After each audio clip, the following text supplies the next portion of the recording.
It's a beautiful evening for the beautiful game from Oklahoma City and Taft Stadium. The OKC Energy hosting the Colorado Springs Switchbacks tonight. Energy looking for their first win since opening night. Colorado Springs coming off of a victory. Along with Bruce Silverman, I'm Dave Lamont. And Bruce, that victory for the Switchbacks, a nice little 1-0 affair against Vegas. Yeah, and this is a club that needed that win. They had their difficulties, in getting that win should bring a tremendous amount of confidence here into Taft against the team that hasn't scored in a long, long time. And Colorado Springs, one of the toughest teams in the league to score on, particularly in the first half. You see, Pittsburgh completely clean in the first half. Colorado Springs and a bunch of other teams, only 3 goals, and here we are already in week number 10. Now, Matt Van Oekel has had to work extra hard between the pipes for this OKC side, Bruce, because he hasn't had the support in front of him. He really does. Only 3 goals on the season. Some of their firepower is not there. And Jose Angulo, who's injured tonight. Christian Valesky now with the club, looking to give them that spark. If they could ever get Valesky and Angulo together, they would be very, very dangerous. And maybe for Van Oekel, that will happen soon. It's breezy conditions, of course, at Taft, and we'll find out, can OKC end the long scoring drought against the Switchback side? We're going to have kickoff in just a moment.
Find your Mercy primary care doctor at mercy.net/energy.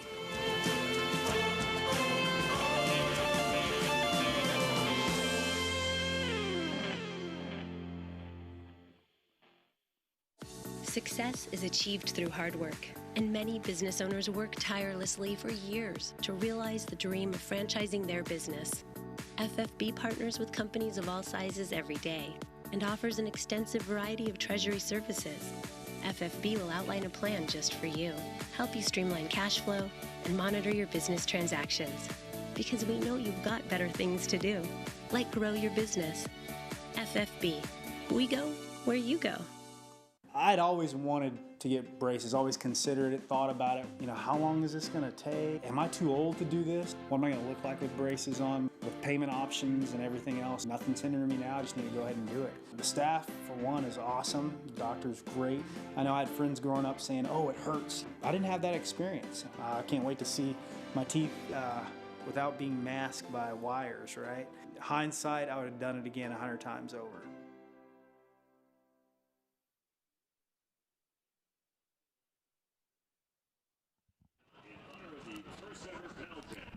So a little meet and greet before the game with the youngsters out there on the pitch. And our referee tonight is Matt Franz.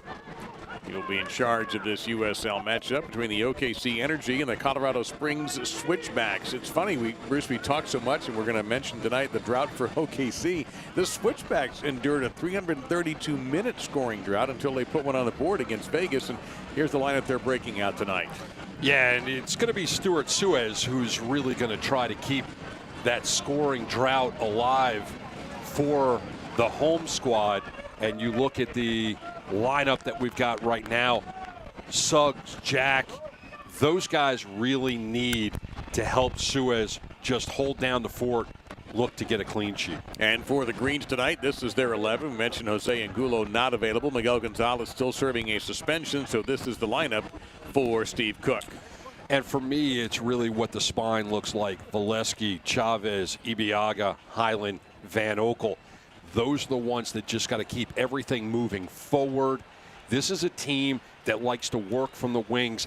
They need to build from the middle today if they're going to have success. And we'll find out that scoring drought right now at 519 consecutive minutes, 534 of them at home in the lone win so far for OKC. They got a victory on March 17th in a derby, and they have not scored since then at Taft. They did score March 31st at Fresno, but that drought we mentioned there at 519 and counting.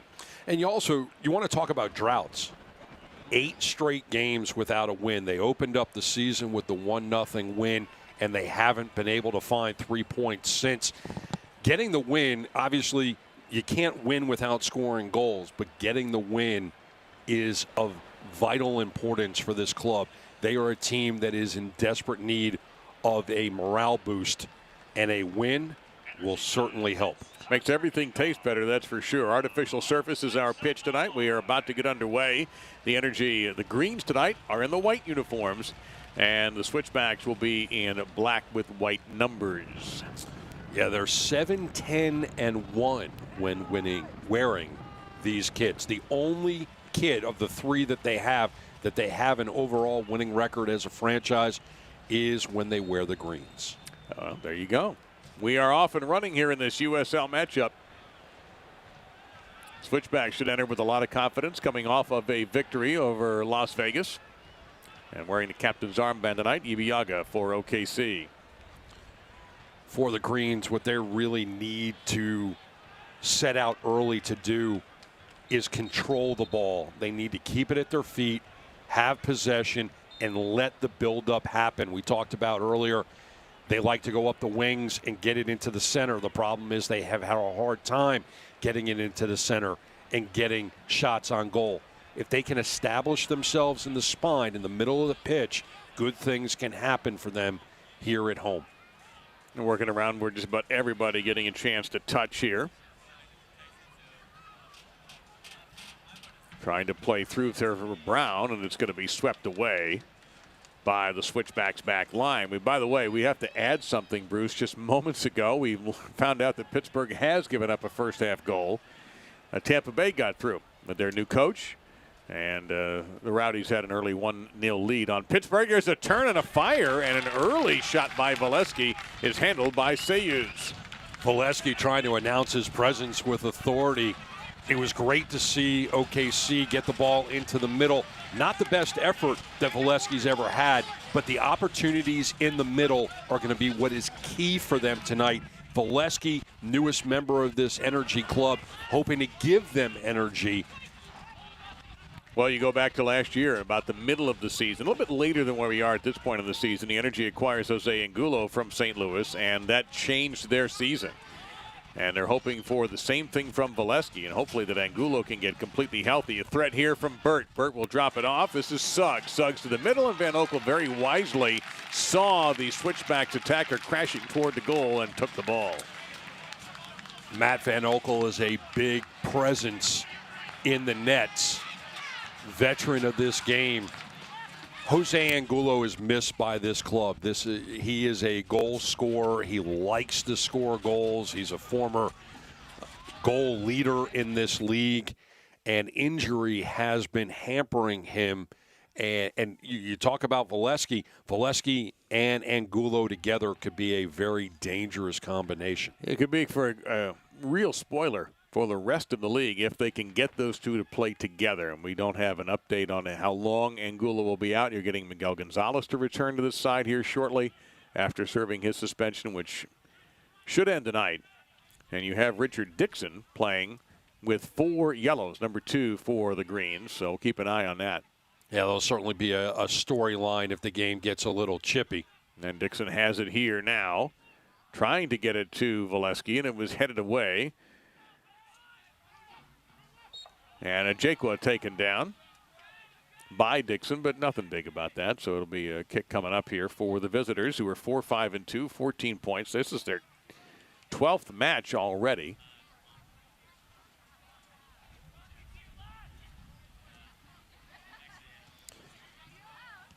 Switchbacks, we made a lot of the scoring drought that OKC is currently in. But up until that last match, that Colorado Springs played, they had a scoring drought of their own. So these are two teams that basically are very similar as of late. Both of them need confidence. Scoring goals and getting wins will get that for you. Colorado Springs, last time out, get the win. Highland launching one there, trying to go a little up ahead to Valesky, who was crashing, but that was just too far, and Sayus with an easy play. And Sayus punting this long distance. You see the leg that Sayus has. He's got a little breeze behind him, too, which never hurts. Long distance strike there, right at Van Oekel, as Ajekwa didn't really fool the keeper at all that time. Switchbacks trying to keep Van Oekel honest, showing him that they're not afraid to take shots from long distance. They're certainly not going to be afraid to take shots inside the box. With Van Oekel, you got to make a move. These are two keepers that are very, very tall. Sayus 6'6", and has Jamal Jack back there also at 6'3", one of the bigger backliners in the league, and a very physical presence. Number 8 in the black uniform. That'll be OKC ball, as Alex Dixon successfully argues with the referee's assistant. Get a look there at Steve Cook. You know, right now, OKC has to find the passing lanes. Cano, there's a passing opportunity here. Valesky crashing, and Sayus is coming off the line. And an intelligent play that time by the goalkeeper. Great pass inside. Great pass to set up the cross. Just a little timing off, but if they continue to try to get Valesky open, to play the ball off of his head, good things can happen for OKC. That's the kind of ball movement that they want. They've gone inside, now they're going outside. They're showing things that will keep Colorado Springs on their toes in terms of not being predictable. And OKC early in this season has been very predictable. Switch to the left for Suggs. Pushed down by Dixon. A nice job by Suggs to earn that corner, and you see he's wearing the captain's badge tonight for the Switchbacks. So he won't take the corner. They're going to send Schweitzer down instead to take care of this. So it will be the in-swinger. Look for him to get it up in the air, try to get some of his taller players on the ball, including, you talk about the height of Jamal Jack. Comes out low and hot. Left on the doorstep and wisely swept out of there, but right back to Schweitzer, who inbounded it very quickly to Ajekwa. Ajekwa will launch, far post, headed and high. But who is he looking for? Yeah, Jamal Jack. So that's what Colorado Springs needs to do on these corners and on these set pieces, is to be able to get Jack involved. That was going to be a real tough angle with the height of Van Oekel to try to squeeze it through. But I like the ball movement, with the exception of trying to drive that corner kick in. That was a well-executed run for Colorado Springs. Both captains wearing number 5 tonight. Ibiaga, the captain for OKC. Remember, the Energy just played a couple of nights ago in U.S. Open Cup. They were defeated 5-2 in overtime. So the good news is they found the back of the net in that match. Can they do it in USL play? Yeah, they found the back of the net twice. It didn't work out for them in terms of exiting the cup. One of the things that I want to look at as this match continues, and I know you've got something to do, and we'll get back to it. Well, we want to just let everybody know that the Energy FC and Arvest Bank have teamed to add a new element to home matches. That first ball that left the field of play that made it to the stands is for that person to keep. It's like going to a baseball game and getting the and it's a lot safer than the average foul ball, too. A lot safer. Oh, clever play there by Dixon. He was able to somehow keep that in, and the pressure now. Richard Dixon drops off. Trying again to work to Valesky, who is taken down, and we're playing on. Everybody inside the building wanted a point at the spot. I think the flag was up, and so it's offside. But again, great ball movement by OKC. They're going inside, they're going outside, they're going over the top, they're controlling their action. This is what OKC needs to do to establish some rhythm, find the back of the net. If they break open early, that's going to be a big confidence builder. If the Switchbacks get the goal first, that could do in OKC as well as they're playing right now. They need to continue to put their foot on the gas and to build confidence. Trying to win possession. Chavez had it taken away from him. Back the other way. Come the Switchbacks trying to get through to Robinson, but it was taken away by the Energy, playing very alertly, anticipating the pass. Now Valesky in a foot race. Going against Taylor Hunter. Hunter's going to get there first. Yeah, these long-distance passes with a lot of real estate underneath them. They work out great if you can put them on the dime, but when you don't, it's an easy counter coming the other way. Well, there's just a big-time miscommunication. Steve Cook will quickly hustle that to Alex Dixon. And now to Richard Dixon. Jose Baril, who is often in that midfield for OKC, not in the starting 11 tonight, but he is available. It's Rasmussen trying to work. Over to Alex Dixon. Dixon will cross this way high, but he keeps it in play. Highland gets the head on it. But it's going to be swept away, but not all the way out. Not a very good header that time. Rasmussen again. Chipping. Chavez trying to get a head on it, and that did not work. Excuse me, that was Ross, number 4, who was the player he was targeting with that pass. So now the Switchbacks get it back. We've had 10-plus minutes go by, so the streak is almost at 530 minutes now for OKC without a goal. And for that back line of Colorado Springs, they can't afford to make mistakes when OKC is in that final third. Little heel pass from Dixon to Dixon. Now trying to tender a little pass through the defense, and it didn't work. And the Switchbacks may have a counterattack here, but they're looking a little awkward on the offensive end at the moment. Yeah, Robinson previously a little too soft. And that has to be a foul. I mean, I don't know why Jamal Jack would argue that as he wiped out John Brown. And this is a shaving cream foul, so a free kick coming up.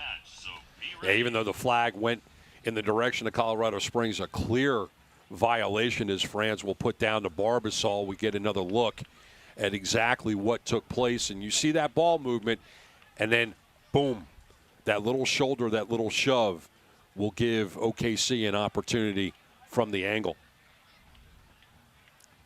So it will be Brown, who was the fouled player. Let's see what his strategy is here. You'd think they're just trying to throw this into the wash and see if he can get one on goal here.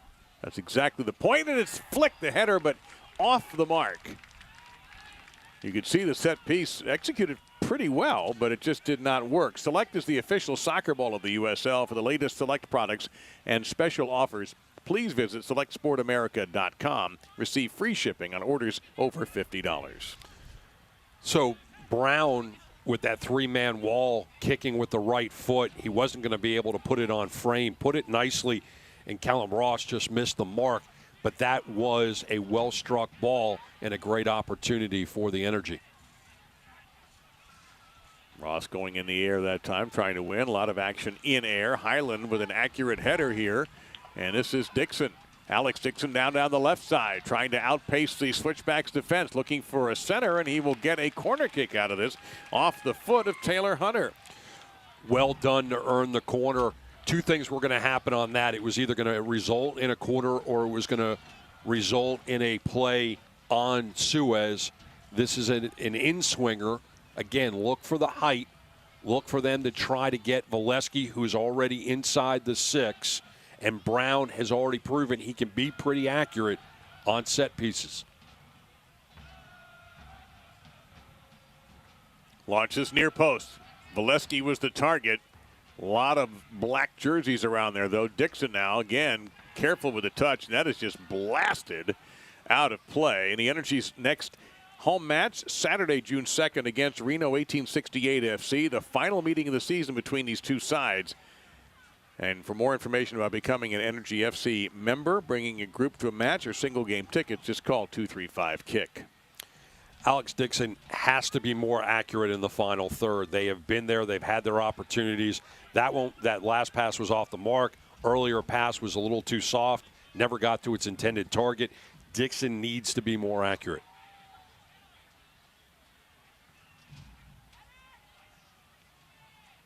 Going down that left side again, but that was not an accurate pass. But OKC keeping the pressure on with Highland with a chest trap. Brown trying to save it to Highland, but he cannot save it. And the Switchbacks will get it back in the 14th minute. Yeah, there was that long-distance pass by Justin Chavez, the native of Oklahoma City, and just missing the mark. Again, I go back to it. When you pass and you're covering a lot of real estate, typically the odds are that it is not going to work in your favor. Oklahoma City needs to establish possession, and kicking it from the middle of the circle and trying to put it into the final third is not going to accomplish what they need to do. Trying down that left side again for Ajekwa, and not an accurate pass at all for Colorado Springs. Going right back in just the other team in this example, those long-distance passes, they tend to shut down the possessions. Both of these teams right now have had difficulty over the last month or so scoring goals. Going long distance, not possessing the ball from end to end is not going to be a winning recipe in this match. No, really haven't seen any kind of build-up from the Switchbacks at all in the opening going. They did have one decent threat off of a shot from long distance, and off of a corner kick they had a good opportunity. But you're right, we haven't seen that pass to pass to pass to pass to shot. A little bit we've seen from OKC, but not yet from Colorado Springs. Station-to-station football right now is what is going to benefit both of these clubs. And as you said, OKC doing a little bit better job than the Switchbacks on it. And again, another long-distance pass, easily intercepted. And Highland will get it over to Justin Chavez. Rasmussen. And you got to be careful there. A little bit too delicate on that. Rasmussen retreating, trying to find a passing path and can't. And now Highland with a good trap. And now an opportunity here for OKC to attack. Through ball. Is he onside? He was not. Definitely a good idea. You had Valesky charging, trying to decide what the referee Franz is accomplishing here. Well, he had initially signaled for a corner kick, but we also saw in our picture the flag was up. Overruled his AR, and yes. So Brown will attempt another corner from the same place we saw moments ago. 550 minutes as this is headed up since they have scored at home, and now whistle against the Greens, and it will be Colorado Springs ball after all. What worked out well for OKC on that last exchange is Valesky had the beat. The pass was there, results in a corner. It's the pressure they need to put on Colorado Springs. And right now, you know, you talk about how stingy Colorado Springs is in terms of giving up goals. Right now, the back line for the Men in Black playing not up to their potential and not usually the way that they're used to playing. And this will be ruled in favor of Colorado Springs. The referee wants it where he wants it, though. And so that throw-in was nullified, and it's going to make him do it again. Usually the way it works, referee wants you in a certain spot. That's where you're going to be. Yeah, those guys are undefeated when it comes to that. I think referees are undefeated lifetime. Dixon has it picked. However, Suggs was not able to control it, and it will belong to OKC. You can get a player's perspective of all the action around the USL every Wednesday as the Tampa Bay Rowdies' Jack Blake hosts The Blakedown on the USL YouTube channel. By the way, subscribe to that channel while you're at it. You get all the highlights. A lot of fun. You're going to see at halftime, by the way, the goal of the week and save of the week candidates. So far in this game, Suggs has had the best game for the Switchbacks. He's been active down that left side. And on cue, he gets involved in the play there, but they cannot clear it. Alex Dixon now patient, but did not execute the strike well. And Dixon doesn't need to do that. He's got the ball. There's very little defensive pressure on him. He can take his time and let things develop rather than just throwing it into the middle where his guys cover. Well, Dixon knocked that one out of play. Take a look. This was a non-call by the undefeated official. But what I like about what Christian Valesky is doing is he's very active. He's that target in the middle. He's the newest guy on this squad. They haven't had a lot of time to work together. The more active he is and the more that his teammates get him involved. As he isn't nearly involved there, and a nice lead from Callum Ross. But once again, Sayers has been very alert, and now Schweitzer is shaken up on the play. He was involved in that little altercation with Christian Valesky. Let's see if we can figure out what happened. Took a little, I would think, an inadvertent whack to the face by Ross. Yeah, Ross with his back to goal, and he was just trying to battle, and as he went to turn, it looked like that's exactly what happened. And he'll be attended to, should be able to continue, gives everybody a chance to hydrate just a little bit. You know, you talked about the wind, but we're getting into the summer months, and regardless of where you are in the United States, the heat is certainly going to be a factor, and Oklahoma is certainly a place where people are used to heat. Well, a Mercy physician can keep you at the top of your game. Find your doctor at mercy.net/topgame. At Mercy, your life is our work. Bruce Silverman, Dave Lamont. Taft Stadium, the site of this matchup tonight between the Greens and the Switchbacks. A couple of teams that have had their problem finding the back of the net, and it is not a complete surprise to see that we are, at the moment, deadlocked with 0-0. We'll see who can break through this evening. OKC has had the little better run of play, Bruce. They have a wide advantage in possession, 63 to 37%. You talk about both teams have struggled a little bit when it comes to scoring goals. Obviously, OKC streak is above 550 minutes at this point. Colorado had a streak going themselves before they broke it in their last match. But the big thing is you look at the standings, Colorado Springs still in a playoff position with 14 points. OKC with that single win to open up the season, their goal differential minus 14, sitting bottom of the table with 3 points. Well, Van Oekel has not had to deal with a lot of heat on him at the moment, although certainly the Switchbacks trying to remedy that. Great pass to Suggs. That's going to force up another corner kick as Richard Dixon did the best he could, but a dynamite pass right to Suggs' toe. And Suggs does a really good job to control this, and Dixon does a better job to make sure that he doesn't have a play towards the goal. So you've got Schweitzer, who's now going to come over, and he's showing no ill effects. He survived, Bruce. Incredibly, he survived. I didn't have a doubt. Neither did he. Comes out low and hard again. The second time he has struck it that way. He'll go one more, and this will go harmlessly over the top of the goal. A little ill-timed on that volley, puts it out of play. And for both of these teams, when they get into the final third, they've got to be more possession-oriented. Too many opportunities are going off the board for both of these clubs. And for Colorado Springs, who really haven't had much of a build-up, we've talked about that, they're kind of wasting those opportunities when they get into the final third, when they're basically, in that particular case, they're only about 6 yards off the goal line.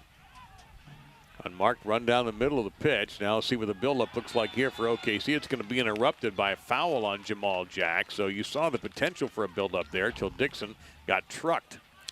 And again, I like the ball movement from OKC, keeping it on the ground, station to station. And look, unless Jamal Jack puts him on his back, the buildup continues. Smart play by Jack, but gives OKC an opportunity right in front of goal, good striking distance, and Brown has proven to be very accurate on these set pieces tonight. Oh, I wonder if he's just going to have a go at this. Chips it. Headed, not out. Can Valesky get involved? Nope, Schweitzer will clear. But not all the way out. Richard Dixon with a header. Chavez tried to get a piece of it, but he was sort of headed away from it. Now Ross fighting for it. Fighting with Sam Hamilton, number 17. And OKC keeping the possession. Great run here by Brown, determined. He tried to slip the pass into Rasmussen, and the Switchbacks will go the other way on the counterattack. Love what OKC is doing right now. That set piece set up a good long possession, and then Brown gets a little too impatient. That's what they need to do. They're controlling this game right now. They really are. They just need to be a little bit more patient in the final third, and that's a difficult thing to do when you haven't scored in going on at this point 575 minutes. Sometimes you can tend to get a little impatient when you start to feel that you're so close to that breakout goal. Last home goal for OKC opening day. That was March the 17th. Their last goal was in Fresno on the 31st.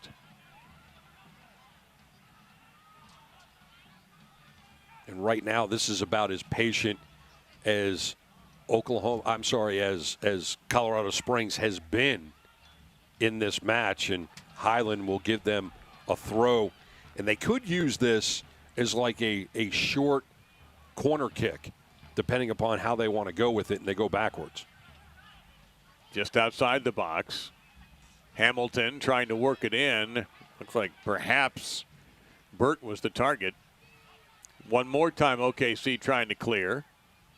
And excellent effort that time. Almost pulled off. But not all the way out by Valesky. And we should have a corner kick coming up as Varcoloni, who had that goal against Vegas, sets it up. So a third corner coming up here for Colorado Springs. Yeah, off the body of Cano. And it'll be Suggs this time on the other side. And one thing about Taft, you got plenty of run-up for your corner kicks. Some of the stadiums in USL have some odd configurations. This one, wide open, plenty of opportunity to build some momentum if you need it. Another in-swinger. Going left-footed. Dangerous. And Van Oekel right at the line, able to come up with that one. Yeah, he was definitely dancing on it. Very, very close. And with that big frame, it probably looked even closer. Trying to work it down the line. It's going to go fading out of bounds. Gives us a chance to tell you about the Energy FC Gold Card, a benefit for season seat members that earns them discounts at several metro area locations like Fandango, Fitzba, and Supermercado Morelos. To learn more, just visit energyfc.com/gold. Yeah, we talked earlier about OKC wanting to mix it up. They're a team that's used to, or known as, going down the wings and trying to center. They really haven't had much of a presence offensively up the spine throughout the season. Today, they're mixing it up. They're going down the line. They're doing it in the middle. And I think that middle presence has a lot to do with the man right there, number 12, Valesky. He is giving them that presence in the center they just haven't had throughout this season. Yeah, that was nearly very awkward. And again, Sayus having to scramble off the line to come up with that ball. But Valesky, as a forechecker, has been outstanding so far for the Greens. But still failing to find the back of the net. Steve Tritchu, the coach for Colorado Springs Switchbacks, getting involved on the throw-in. And Schweitzer will try to get something started. Suggs lost his balance, and OKC wins the possession again. They'll have a throw-in coming up. You know, we talked about Valesky and the difference he's making, the presence he's been in this match so far. 9 goals, 37 games with St. Louis FC, and before that, he played in Rochester where he had 20 goals in 50 games. That's the kind of scoring power that OKC needs, and we talked about it earlier. Can you imagine how Valesky and Jose Angulo will be able to team up with Angulo being healthy, both of them being flat-out goal scorers? Yeah, Angulo started the season injured, came back, started to play a lot of major minutes, and then got injured again. So it's been a little while since he has been out, but you're right. You get those two together and give them a little bit of time to work together. OKC and Gonzalez will be back as well, and he's a very important part of this OKC team. You could have a prime lineup for Steve Cook to throw out there in a matter of a couple of games. Not only that, what Jose Angulo brings is creativity in a striker. And he's not afraid to fire. No, from any place. Yeah, that left foot is deadly. So Brown, again, we'll see if he launches this into the wind a little bit. It comes out low and loose in the box. Dixon missed one. You can see Valesky trying to find position. It looks to have been that the OKC players thought there might have been a handball there, but there is no call. They certainly were acting like it. Now Van Oekel forced to sprint off his line to get rid of it as the pressure was on from the switchbacks. Dixon not being able to really put pace on the ball back to his keeper, put Van Oekel in a difficult position, had to come out right at the line of the 18 and kick it away. And that can be dangerous. Great pass. This is Suggs. He has been dangerous so far. Trying to center it, he did, and it's going to be swept away by Ibiaga. And another corner coming up for Colorado Springs, and you've talked about Suggs already several times today. Best pace that Colorado Springs has had on a press forward, and nearly an easy put-in. So one more time, Suggs. Fourth corner coming up here for the Switchbacks. This one will swing away. Again, I'm looking for it to be high. I'm looking for the target to be number 8, Jamal Jack. Instead, it was a Jaquan who had a chance at it. Then crashing in was a Boosie, and Van Oekel shaken up a little bit on the play. He looks like he's, well, it's easy for me to say he's going to be all right. Looks like he's got an issue with his left arm. Yeah, a Boosie gets kind of this loose ball, and he kicks it off the laces. Difficult angle, but catching it on the rise. It's almost like a tennis player wanting to catch the ball on a rise because that's the best way to hit a forehand. In this particular case, catching the ball on the rise with your laces, that's going to end any possession you have. Sometimes you catch those on the rise, you drive them into the fence or 2 courts over, too. So you just got to do it perfectly. Highland down that left side. Drops to Chavez midfield. 32nd minute of this match. Still looking for our first goal. Both teams have had pretty good chances, and both goalkeepers have been steady. You see the problem OKC has had so far this year. They have not won since opening night. They've dropped 8 straight. One of only 2 teams in the league without a draw. They're going to get a call here. And very quickly hustling in for this opportunity is Richard Dixon. And the referee's going to have to step in here and clear up the traffic around the ball. Out comes the cream. Yeah, I love when the Barbasol comes out and the little C that will set the play for Brown. He'll mark off the 10 yards and put his line in. And again, this is striking distance. This gives Brown a lot of options. He can go straight at goal. He can play the ball in, try to get the header. A lot of options from this spot. The one thing that he can't quite do is go to the crossbar because Suez covers so much height. Yeah, he's tall. Get a good look at what Brown sees. He'll fire this time, and Suez handles the one-hopper. Was able to get that ball over the wall and make it dip. Didn't have enough pace on it to get it past Suez. I wonder if somebody got a piece of that, too. I'd love to see if somebody may have hit, deflected off of someone, but Sayers was very, very sharp again, as he has several times tonight been forced to be. He's been a stalwart in all of the different teams that he's played in over the years. Now ahead for Valesky. Is he onside? He is. Valesky tried to gather, can't do it. Sayers way off the goal, and coming away with it will be Colorado Springs and Jamal Jack. And knocked away, and that will belong to OKC. What a chance here. Valesky trying to just be patient enough to get it to his feet. The ball didn't check up the way he wanted to, and the combination of Suez and Jack stop any opportunity for Valesky to get his first goal for the Greens. Boy, will he get a clean chance, because Valesky has just been all over Sayers and just has not had a clean look yet. But that's what happens when you're not scoring. You know, little things like that. You can't get a good opportunity to gather up and fire away. Just so much goes against you. And it seems like every minute that goes by, Oklahoma City is thinking, when is luck going to shine on us? Yep. And you know what? So far in this match, they've made their opportunities. They've really taken advantage of Valesky being a part of this club. They haven't broken through yet, but getting him involved and having a presence in the middle is a great thing for them. Suggs being marked 1v1 against Rasmussen, and it was on the way to Van Oekel, but instead Ibiaga swept it out of there. And it stays in play. Schweitzer. He'll get it back. And now some of the patience, Bruce, that you've talked about lacking in the switchback seems to be coming to the forefront now. Well, they needed to find some patience, and then that long distance pass gets knocked away.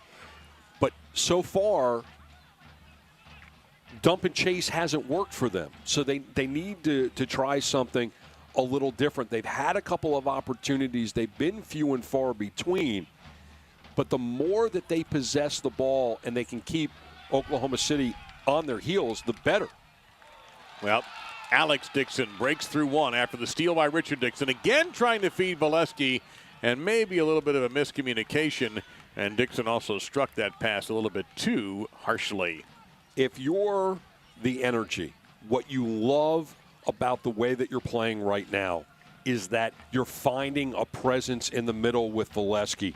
And you just see great passing, great individual effort by Dixon right here.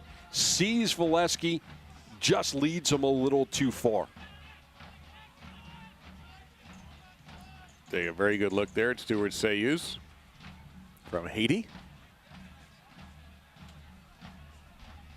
You just see the strength, and I know we talked about the wind might be a little bit of a factor. 30 mile per hour winds this evening, well, but Suez has strength. Yep, Valesky fighting off a couple of defenders, and I apologize for stepping on you there, Bruce, but he made a brilliant individual effort. Then Rasmussen hit the turf as well, trying to get this attack going. They just keep pushing that boulder up the hill. One of these days, they're going to get to the top of that hill. Valesky doing a great job, and I'm surprised they didn't get the advantage on that. Rasmussen probably passed a little bit sooner than he had to. If he was a little bit more patient, may have been a little bit cleaner. Now Richard Dixon to throw in. All the way back out to Chavez, and they will reignite the offense. Cano swings it to Highland. Chavez flipping into the traffic in the middle there. And a light foul going against OKC and Ibiaga. Yeah, Ibiaga wasn't getting away with that. Justin Chavez, like I said, grew up in Oklahoma City, playing for his hometown team now. Spent a lot of time in his career in the state of Florida. Mostly known as a holding midfielder. You don't see him involved in the offense all that much, but tonight he has driven the offense very well, moving the ball forward and being accurate with the passes. Valesky off the throw-in, trying to head it to Alex Dixon, but it didn't work. And Colorado Springs will go down that left side for a Jaquia, but Ibiaga is there. Good control. And Dixon will sweep it to midfield. Nicely done there. Now Alex Dixon with a header. Valesky trying to drop forward to Brown. He will not win the foot race, however, and the Switchbacks will steal it and come back the other way. And now it's Josh Suggs, the captain. Great counter by OKC. Hamilton controlled it out to the right side. That's Taylor Hunter. Suggs has been dangerous from this position. He could do a lot. He'll chip it toward the goal, and it's going to earn another corner kick for Suggs and for Colorado Springs. Suggs has absolutely been, wearing the captain's armband is one thing. Being the captain in every aspect of the game is another, and that was a brilliant play to get it into the box and earns another corner. Left footer, outswinger coming up. Far post. Headed up, Van Oekel scrambles and does the right thing. And we have an OKC player a little slow to get up. And holding the back of his head is Ibiaga. A lot of bodies in the air on that, and I think Ibiaga's, the referee wants him looked at. And because he was holding the back of his head, he's going to be sent to the sidelines to be able to be evaluated. And Van Oekel having the conversation with Franz, and you see how it happened. Yeah, he took a shot to the back of the head. So the referee, so being cautious. It's, I get it. I have no problem with it. Head injuries are... And he's been waved back on the pitch right away. So it was interesting. It's kind of like the time when a referee or a coach will accidentally knock in the NBA, knock a cup of water to the floor. Hey, we need a moment here. And that's kind of what that was there, minus the cup of water. Just a little bit of a delay. Ibiaga proved that he was okay, and the referee waved him back on. And then great job by Suggs to usher that ball out so that his keeper can kick it away and shut down that opportunity for Energy. Well, Sayus has been a weapon on these goal kicks. The Energy FC Gold Card is a benefit for season seat members that earns them discounts at several metro area locations like Terry Parker Solutions, Mama Rita's, and Buffalo Wild Wings on Northwest Expressway. And to learn more, all you have to do is visit energyfc.com/gold. And now that we're in the 40th minute, you start looking at how long it's been since Energy have scored. Funny you should ask. We're at 559 consecutive minutes, and at Taft, 574. That's pretty good. You did that without a calculator. I do. I went to a fine college. Is that going to be a corner here? No. No, a break there. I thought for a second it touched an Energy player, but it did not. The USL's official Twitter feed keeps you up to date with news, live game updates, and highlights from around the league 24/7. Follow @USL on Twitter. Going into this game, Dave, we spoke that we didn't think there was going to be a lot of scoring, and obviously 41 minutes into this game, we don't have that breakout goal yet. This is kind of the game that I expected. There will be chances on both sides, low-scoring affair. OKC has been the better of the two teams so far in this match. When you are struggling, every minute that goes by that you don't score, you start to question, can you score? When will that goal come? Will it come right now with Brown on the corner? Launching, headed away by Jack with authority, and Dixon missed it and was able to somehow defeat Robinson. Then it's stolen away. Now Robinson on a run. Saeed Robinson has help. Missed the pass. Went behind Ajekwa. And the Energy caught a big break on that counterattack that fizzled. Did they ever? That was a great counter, probably the best counter of the night for the Switchbacks. And that pass behind AJ, he didn't even know it was coming. And here they come again. Now that went from a corner opportunity to a near disaster against the Greens. Burt. Now Hunter. That's offside. So we'll wave off that as the Jaquan got a little ahead of himself there. And OKC not messing around. Rasmussen, long ball to Dixon. But that's a tough guy to defeat in Jamal Jack. And if you're Alex Dixon, not a big guy. Good throw in, though, there by Dixon. Yeah, so far tonight, the three standouts for me, we'll get to that in 1 second. Let this play out. Chavez. Here's a switch.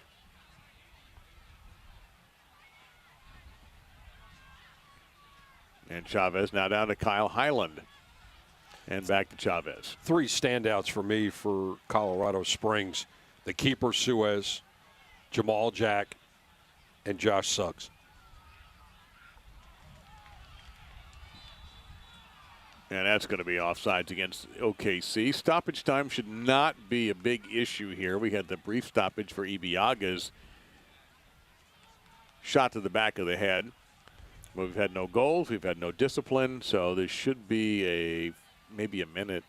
I would say maybe a minute of added time for your viewing pleasure, but maybe not. This is, you mentioned no infractions really of any kind, no discipline. This has been a very, very clean game.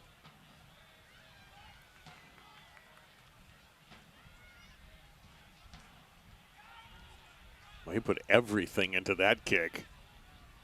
And that's a great weapon to have. Now, then again, as the way it goes at Taft, the wind tends to go in that direction. So that will be to Van Oekel's benefit and OKC's benefit. You can see that goal flag over there. Sometimes in some of the other flags that are around the stadium blowing in that direction.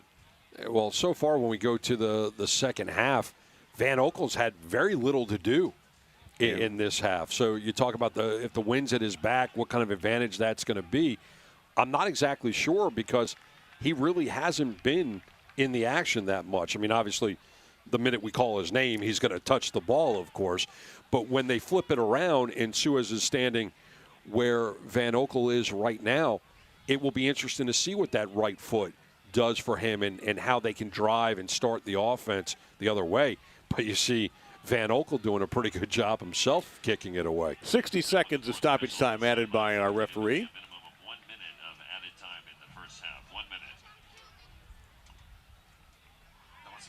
Possession 57-43 in favor of the Greens.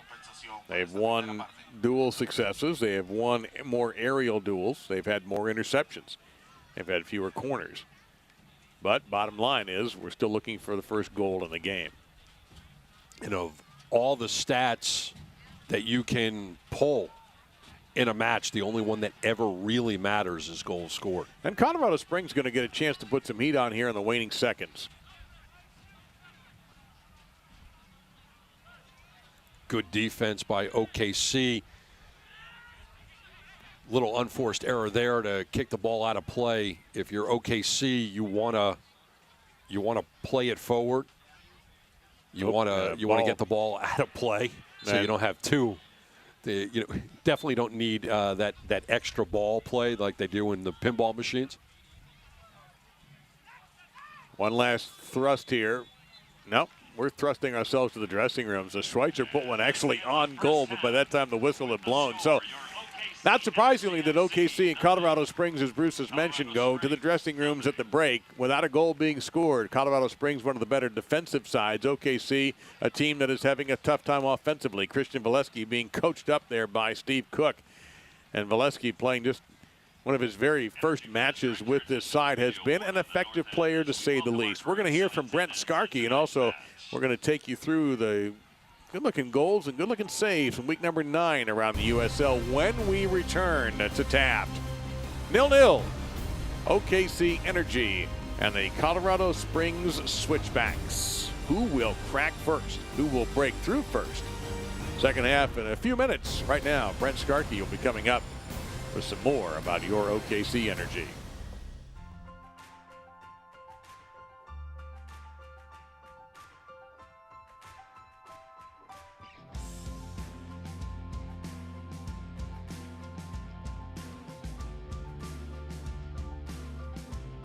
Find your Mercy primary care doctor at mercy.net/energy.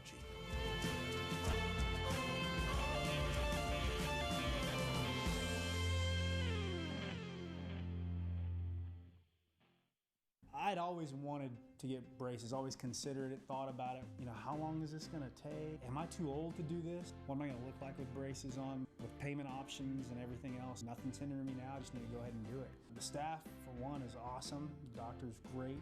I know I had friends growing up saying, oh, it hurts. I didn't have that experience. I can't wait to see my teeth without being masked by wires, right?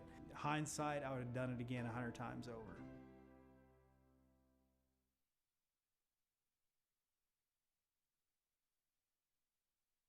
Success is achieved through hard work, and many business owners work tirelessly for years to realize the dream of franchising their business. FFB partners with companies of all sizes every day and offers an extensive variety of treasury services. FFB will outline a plan just for you, help you streamline cash flow, and monitor your business transactions. Because we know you've got better things to do, like grow your business. FFB, we go where you go. Before the celebration, before the projections. Wait, those are the projections? Before you changed course. Again. Before the late nights, long shots, and leaps of faith.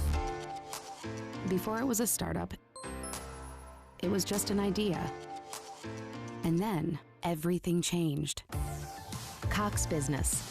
We're making the connections that change everything.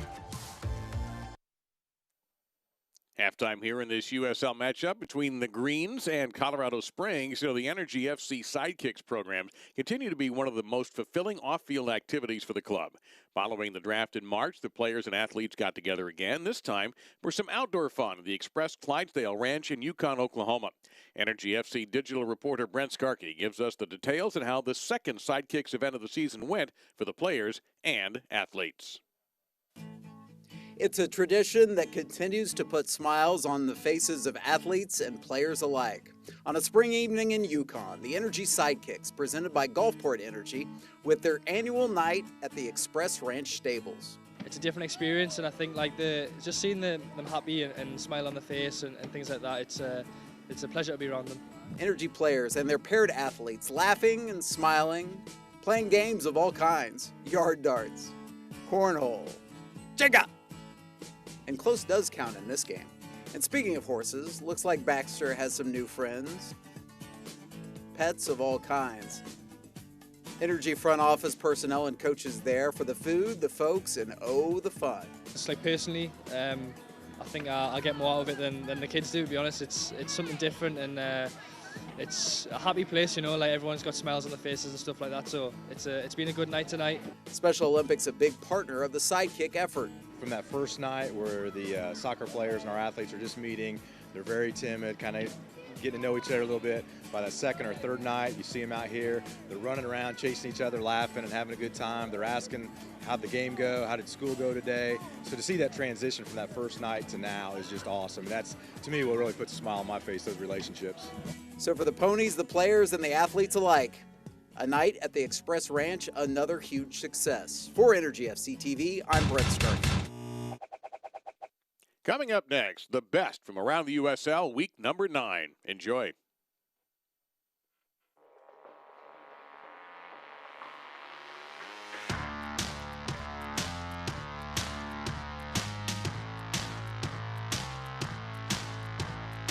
A couple of moves inside the area.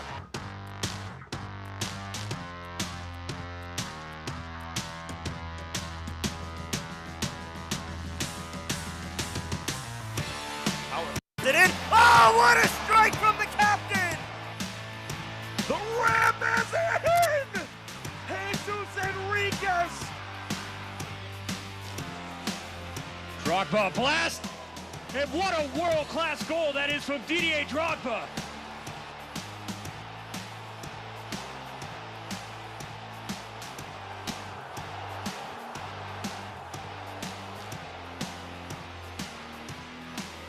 Stutter step. Cavalluzzo! Saved by Mizell! Into the penalty area for 3, Frater! And a fantastic save produced by Matt Van Oekel. Incredible save.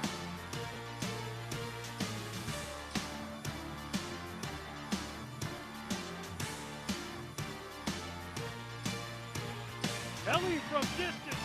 And Mizell, excellent work.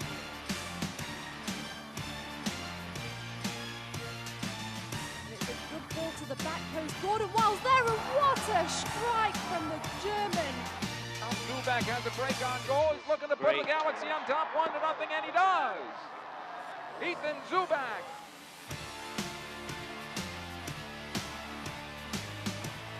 Looking to cross, does, low cross, punched away. Takes a shot. Now a battle of the box. Shot it in!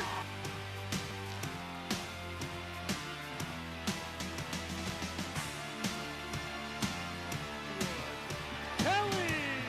Dave Kelly!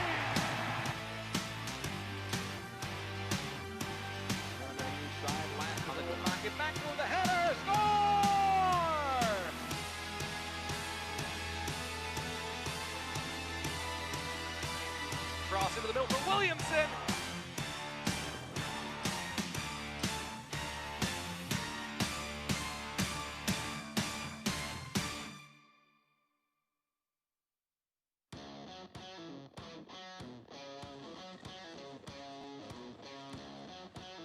Drogba blast. And what a world-class goal that is from Didier Drogba. But they've found the path through, and it's a good ball to the back post. Gordon Wild's there, and what a strike from the German on the volley. Absolutely fantastic. Howard curls it in. Oh, what a strike from the captain! Carl Howard curls it in, top corner. A lead there for Brown. Oh, Brown just couldn't fit it behind that last defender. Still a chance that's there, and a goal. Reno has leveled. Any more space here. The Ram is in! Jesus Enriquez with an epic curler.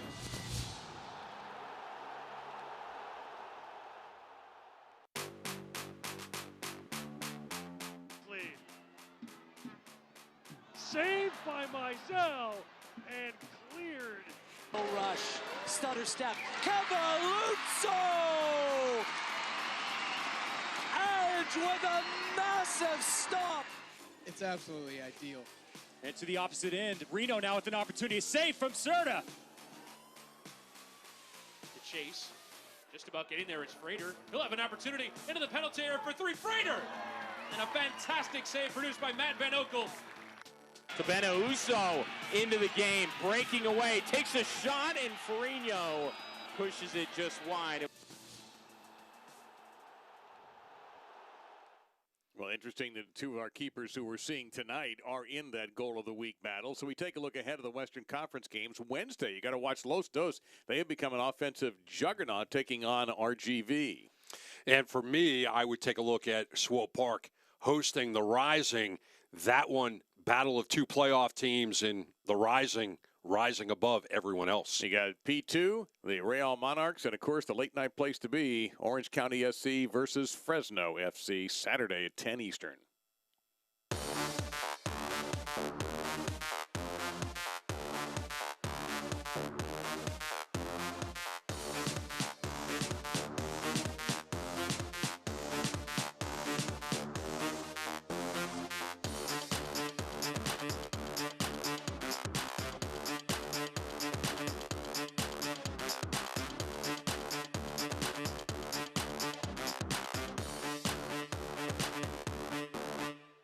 I'd always wanted to get braces, always considered it, thought about it. You know, how long is this gonna take? Am I too old to do this? What am I gonna look like with braces on? With payment options and everything else, nothing's hindering me now, I just need to go ahead and do it. The staff, for one, is awesome. The doctor's great. I know I had friends growing up saying, oh, it hurts. I didn't have that experience. I can't wait to see my teeth without being masked by wires, right? Hindsight, I would have done it again 100 times over.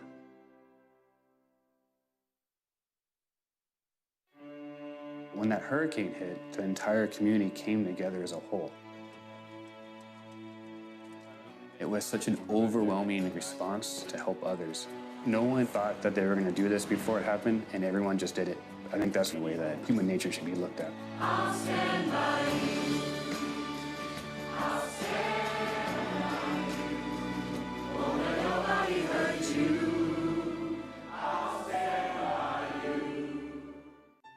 In Ireland, the first Sisters of Mercy were called the Walking Sisters because every day they went out in search of women and children who needed healing or help. Mercy continues to answer the same call, dedicated to the health of every woman who comes to us for care. Mercy, in every era, your life is our life's work. Learn why we serve at mercy.net/legacy.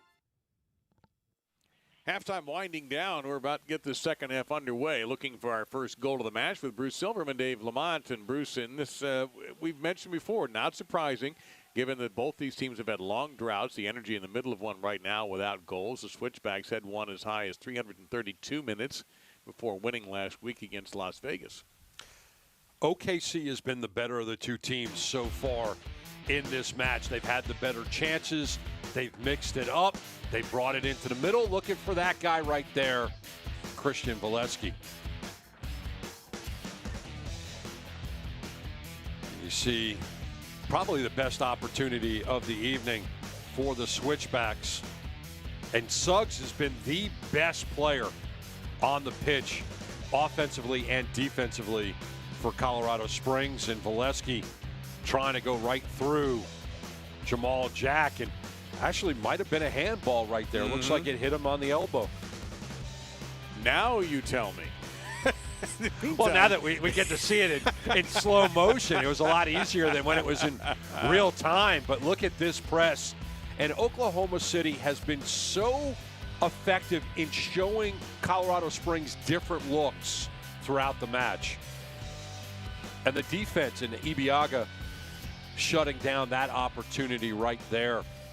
You look at the stats and the possession, it's easy to see why it's 56-44. Shots on goal relatively even. Shots as well. The only one that ever matters is 0-0. Take a look at what's coming up next for the Greens on their schedule. Of course, another derby with Tulsa coming up, this time at Tulsa. That'll be next week. Then Reno comes to town. Then a significant Pacific Northwest road trip, Seattle and P2. And then RGV will come to Taft on June 16.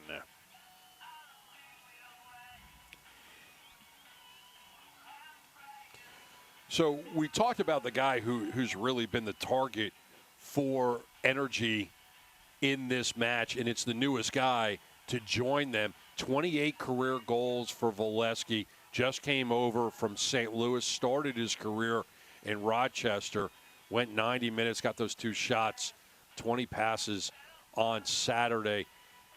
Christian Valesky is a goal scorer. He is a striker, but he's not a poacher. He's not afraid to play the ball at his feet, and he, I think, is the difference in this match.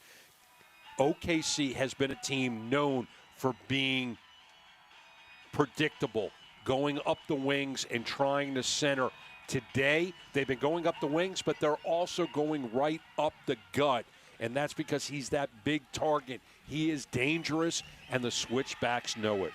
The Energy FC U23 squad opens their regular season tomorrow night at home against Texas United SC. Kickoff at 7 p.m. on the soccer complex at the campus of Oklahoma City University. Admission to the matches is only $5. Oklahoma City University students and Energy FC season seat members, you get in for free. We've updated the numbers now on the Energy shortage, and it's 564 minutes overall, 579 since they scored at Taft on opening night when they defeated Tulsa 1-0 for what has been the Greens' only win so far this regular season. And you see the home squad bringing it in, as does the visitors. Jack and Suez, that's been the tandem right in front of goal. And then, of course, the captain, Josh Suggs, has done an amazing job of really playing some solid defense on the back line and leading the charge on the front line. So they'll switch the sides. Our referee, Matt Franz. And doesn't appear to be any changes listed here for either side. Colorado traveling just 5 substitutes, including 1 backup goalkeeper. And for the Energy, Ajay, Andrews, Gunderson, McLaws, Baril, and Nino on the bench tonight, along with Byers for Steve Cook. And for Cook, I would look for Barral at some point to come into this match. He is creative, he's a playmaker, and he may very well complement Valesky. Now some early heat being put on here by the home side. The throw-in coming up for OKC. For OKC, they need to just continue to do what they've been doing, which is possessing the ball and not being predictable. If they can move this ball around and stay on it. There's a dangerous ball there that Sayers had to dive for. That really wasn't going to go in the goal, but nobody for the Switchbacks cleaned it up. Well, and also for OKC, nobody broke on the ball either. And Sayers just trying to cover up to shut down any opportunity. You see Brownie was trying to break for the ball, but Suez had already covered up by the time he could break.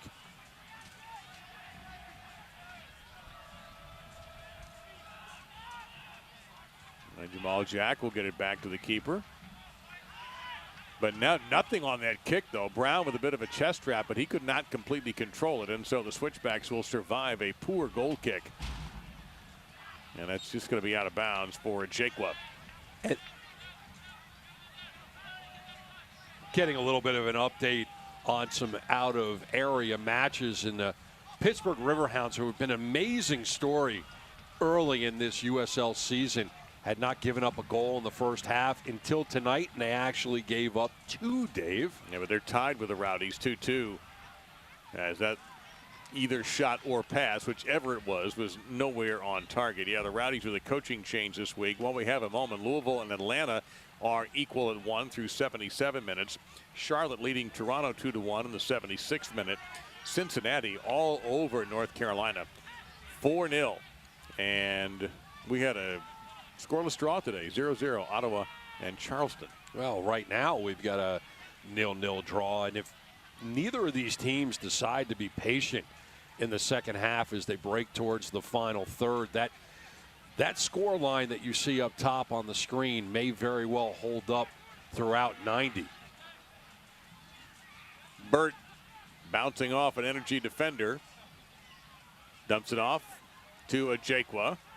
Jaquab perhaps looking for Varcoloni or maybe Robinson. Instead, he'll patiently play it off to Taylor Hunter. Hunter will launch. Van Oekel punching it all the way off the line, but not all the way out. Now Schweitzer, and they're going to retreat and try again. Hamilton out to Hunter. Best possession of the game for the Switchbacks. That was very, very dangerous. Van Oekel sprinting off the line. Jaquab had his pass knocked away by Chavez, and Chavez will pick his pocket. Nicely done by the Energy midi. Now Valesky trying to touch pass to Brown, was a little bit too light. Valesky really needed to put more pace. And that's not a good foul by Nope. Valesky there. Got a little frustrated, pushed him behind. He's not going to get a card or anything. Doesn't deserve it, but still going to lose possession.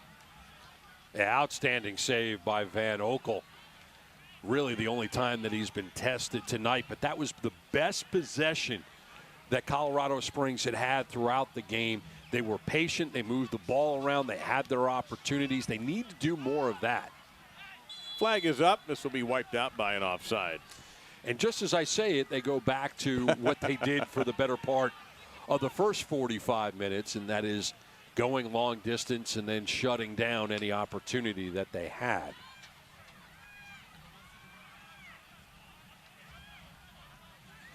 Switchbacks have had 5 clean sheets already.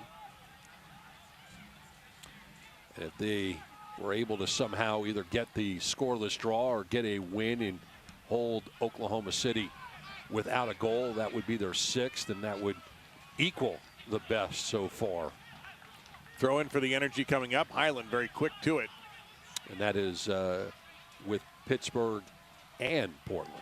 And that pass just off the mark, and so now it will go back toward the Switchbacks on the throw-in here. This season is the 5th for Energy FC, and to celebrate, join Energy FC in naming the 5th anniversary team. You can walk down memory lane with us as we celebrate 5 strong seasons in OKC.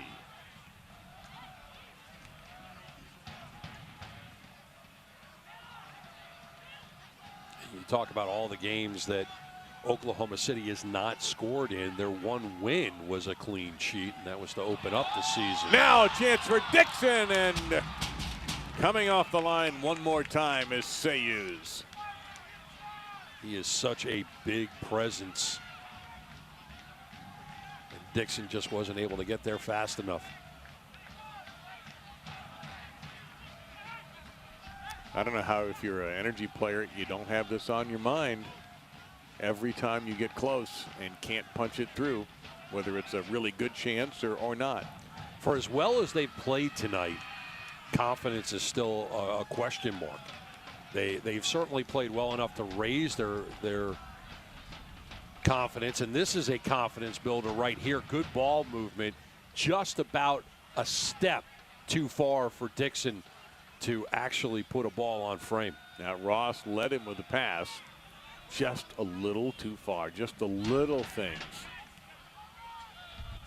570 minutes without a goal. Consecutive minutes, that is. And that's off of Highland, so a corner kick coming up for the Switchbacks. So far in the second half, whatever conversation Colorado Springs had in the dressing room about going station to station, controlling the ball more in the final third seems to be working. They haven't been able to convert it yet, but in the second half, you've got to say Colorado Springs has had the better chances. They controlled their destiny a little bit more, and now the captain will have this in-swinger in the attempt of getting the first goal of the game. Josh Suggs, got to look there at number 8. Jamal Jack at 6'3" is the target. Far post, chest trap, and swept away there by Cano. And this is dangerous. They may have to go all the way back to the keeper, and they do because of the forechecking by Valesky. Now Schweitzer with a nice little touch to Ajekwa. Ajekwa. As you can see that Varcoloni had to hold on side. That's going to be foul against OKC. And good position coming up here for Colorado Springs. Yeah, striking distance as you look at the replay on this, and Chavez just comes over and clears out any opportunity. Look, he treated him like a turnstile. He just walks right through him. Justin Chavez is a strong guy, not one of the tallest guys in the world, but he is certainly tall and imposing. He has been a factor in this match. You know, I talked about the spine of OKC, and that goes right through from Van Oekel to Chavez to Valesky. Striking distance for Colorado Springs right here. Schweitzer, will he fire? No, they go to Diggs instead. And Van Oekel comes up with a big save as Ebusi tried to, on the one-timer, get the touch, and then came up a little bit lame after he did it. Yeah, we'll take a look at exactly this shot. And as it gets punched away, I think he had a collision with Van Oekel. More pressure coming from Colorado Springs as they keep it in the energy half. Hamilton. Hamilton drops off to A.J. Ajekwa, who has 2 goals on the year. Now Hunter. Through ball, Varcoloni. Who will get there first? Well, the Energy thought they had a handball, didn't get the call. And Brownie didn't make a play on that ball, which is why. Strike here! Side of the net, a dangerous shot. And the Energy, under some pressure this time, get a break with a shot that comes up wide. And this is a great opportunity here, just an outstanding strike. Saeed Robinson with that shot. And Van Oekel very fortunate it was not on target. That was dangerous. Yeah, it was dangerous. A little bit difficult of an angle. He would have had to really thread the needle to be inside the post, goes outside. But what really made that opportunity happen for Colorado Springs was a misplay by Brown.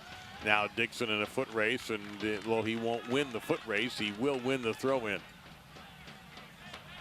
We haven't seen the same play in the second half as we did in the first from OKC. They have slowed down a little bit as Colorado Springs sped up. Highland with a throw-in, trapped on the chest. Dixon trying to fire, but could not gather. And that time it was taken away by the Colorado Springs defense, but not all the way out. OKC with a throw-in coming up. Dixon tried to control the ball instead of one-timing it. Had he one-timed it, I think he would have had a great opportunity with that right foot. Instead, he tried to control and it gets cleared out. Opportunity is off the board as Suez will take his time and survey the options.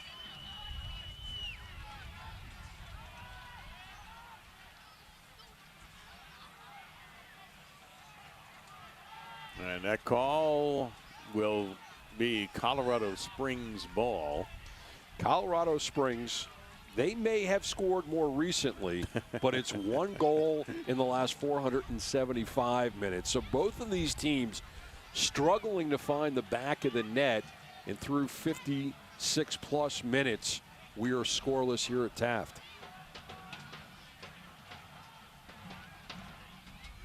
Yeah, that call should go against the Switchbacks, and does. We have yet to have our first card of the night from our referee. You see what appeared to be a pretty clear foul there, a little scrape across the chest, nothing too serious, not cardable offense, but an opportunity here for OKC to strike, and I don't know if this is on goal distance here for Brown, but a chance to make it dangerous. Good angle, probably a little too far to go right at Suez, but when you haven't scored in nearly 600 minutes, maybe sometimes you take your rip and see what happens. Tense Steve Cook looking on here. He is going to take a little rip into traffic, headed away, but not all the way out. Highland will be there. Highland, he'll just go ahead and shoot it, and that's into the crowd. Got to tell you, right idea. He didn't have a lot of options to the right. A lot of his teammates were marked up. Wasn't able to really put that right foot down so he could get a really good rip on the ball. Didn't really get that plant foot down, and it goes wide right. But I like the idea from Kyle Highland. Now, in the first half, Stuart Sayers was deadly with long goal kicks because he had the wind at his back. Now with the breeze in his face, he still puts pretty good leg into that. Got it across midfield. Well, that's a handball. It appeared to be a clear handball, and then you see, and then Schweitzer just decides to go ahead and, I think, possibly dive with the referee standing there hoping to draw a call. And heads up as OKC was trying to get the advantage. And now Brown. Brown will launch it. A lot of traffic there. Burt got a head on it. Goal kick, a corner kick coming up for the Greens. OKC trying to find their footing. They really haven't been able to control the ball effectively the way they did in the first half. Now with an opportunity with this corner to try to break through now in the 60th minute of this match. Right in front of the Colorado subs. We're out for a little jog. Brown again, low to the near post this time. Contact, no call. Swept away by the Switchbacks defense. Back to Highland, back to Richard Nixon. He'll launch again, but it was deflected, and with a hand, another handball call. And this one on Saeed Robinson. Well, you got to like what OKC did on that last exchange. Weren't able to capitalize, but they get that ball driven. Ibiaga had one good chance at it, and he just missed. And then a very obvious handball. See what Kyle Highland can do with the left foot.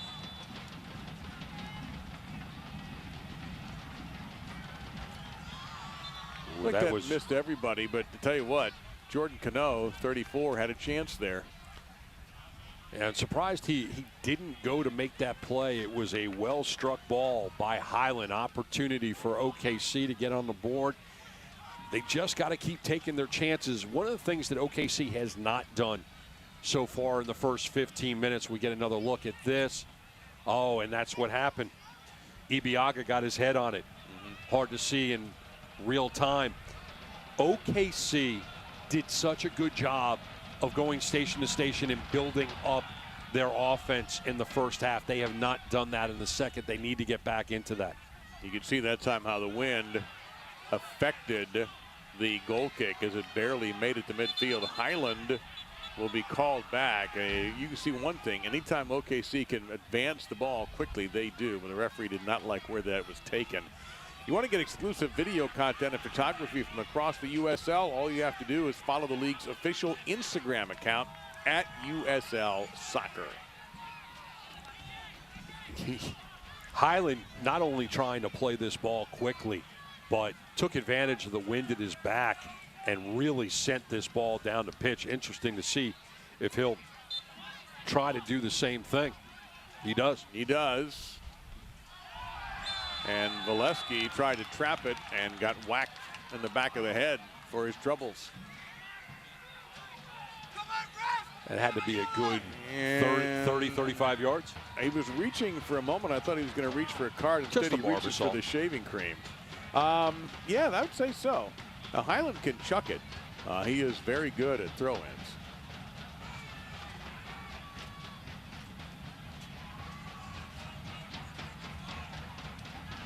Not bad. Yep, and you could see the foul on Abusi. Now Brown here in an interesting position to have a go if he wants to. However, at a very tall goalkeeper. He will go for it, and ineffective and a whistle. And wind at your back, and you're a little bit of distance trying to get over that wall. The difficult thing about all of those things put together is if you get any kind of height on it, it's just going to sail and it's going to go over the net on that one. Not the most well-struck ball, as I think Brownie was handling it just with kid gloves, and instead falls into the waiting hands of Stuart Suez. The Energy FC Gold Card, a benefit for season seat members. You earn discounts at several metro area locations like Carl's Plaques, the Soccer Store, Dental Works, Movie Central, and Flower Boutique in Tuttle. To learn more, visit energyfc.com/gold. I'll tell you, the Energy certainly playing up to their name when it comes to throw-ins and starting to start up play after whistles as quickly as they can. They're trying to catch Colorado Springs napping.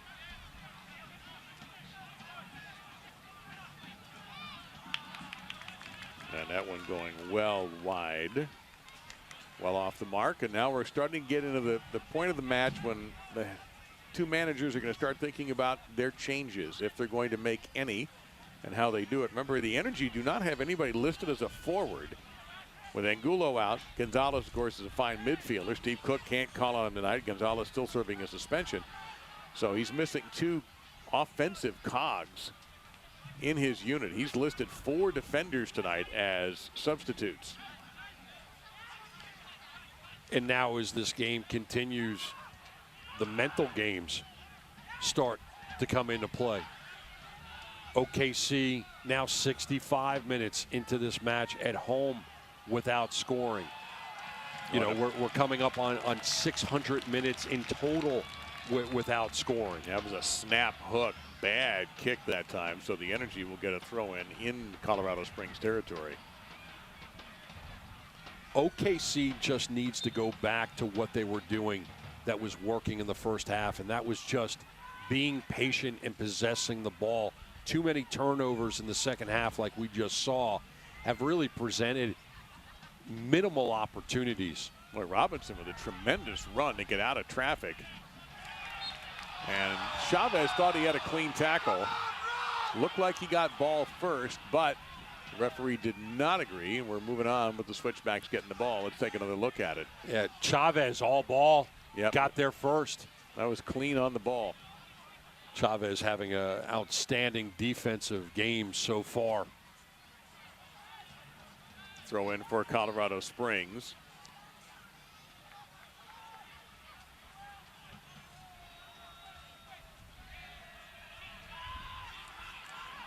All the way back and intercepted. Dixon for OKC. Can he find a partner? He cannot, and Suggs took him off the ball, and then his heel pass, however, is not accurate. So very quickly, Richard Dixon sprints in for the throw-in. Dixon trying to find the option so that he can treat this into the box.